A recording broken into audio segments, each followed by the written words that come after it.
Joining me now from New York City, founder of Geltrude and Company, Dan Geltrude. Dan, thank you so much for joining me. So Dan, what do you make of all this? I guess I was kind of surprised when Trump, when they made this announcement that they were coming up with their own social media platform, because we'd been waiting for this, I think, for like about a year. We kept hearing rumors that this was going to happen, and then it didn't. So then kind of gave up, and now it's going to happen.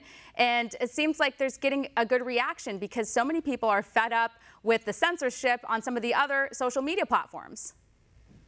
I am not surprised by the interest in this investment, Stephanie. And the reason I say that is because if you look at the country and kind of say, well, it's split more or less 50% on the left, 50% on the right, and now you're going to come up with a social media platform that presumably is going to lean right, or if nothing else, it's not going to stifle free speech from the right. So now you're looking at potentially capturing half the people in the country that are going to have an interest in this platform.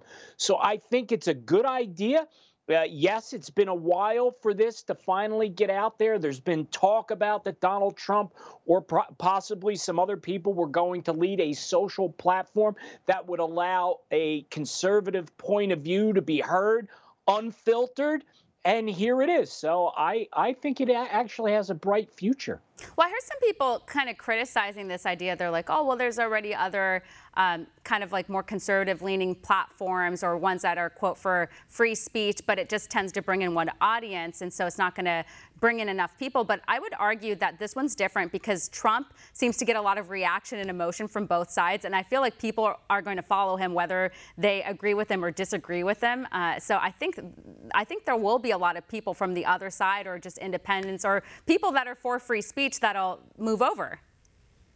I actually agree with you. I think when you attach Donald Trump to this, whether you love him or you hate him, he attracts people. They want to hear what he's going to say, whether they agree with it and they're happy that, look, I'm glad someone is saying this, or the alternative, I can't believe he's saying this. So it's just one of those things that people want to tune in for. So again, it's going to be free speech. Donald Trump is endorsing it. Remember, he got 75 million votes. So presumably you're going to start out with an audience of at least 75 million that are going to want to hear what this platform has to say. Definitely.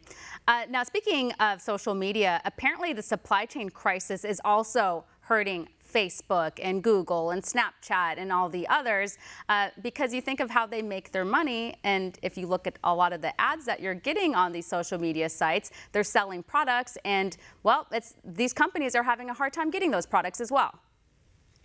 Yeah, what's happening here is that you're looking at companies that simply are not going to be able to advertise product they can't deliver.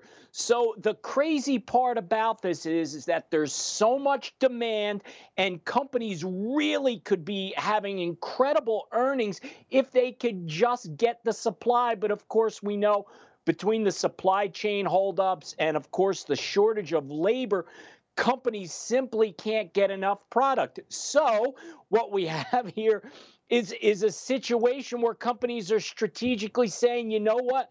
Let's pull back on advertising because we're not going to be able to deliver. So what's the point of spending dollars on something that we can't ultimately get revenue from? Yeah, and then we also recently heard from Twitter CEO Jack Dorsey, and he's talking about hyperinflation. He's talking how it's an impending threat to the U.S. economy and that it will change everything. I mean, this is kind of what we've been warning about for a while.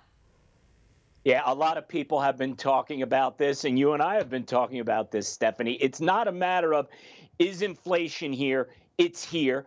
Are we going to go to hyperinflation? We're certainly going down that path. Why? And I've said this all along. You don't see any policies changing. So if things are not going to change and you're still going to have all this demand for product because people have money, why? Because the government has given so much free money out. So now people are going to spend it. And you know what? The product is not there. So what happens? Everything starts going up. So simply look at what your bill is at the grocery store. How about every time that you're filling up that tank of gas, You're feeling it and feeling it a lot. And the point of all of this as well, Stephanie, is inflation is a tax. And who's going to feel that most? It's going to be those that are in that middle income and those that are struggling financially as far as earnings. They're going to feel it the most. So what happened to middle class Joe helping all these people out?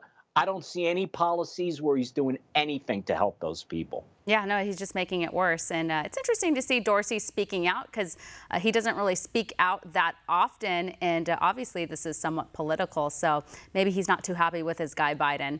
Well, Dan, we're going to leave it here. Thank you so much. Thanks, Steph. Of course. Coming up.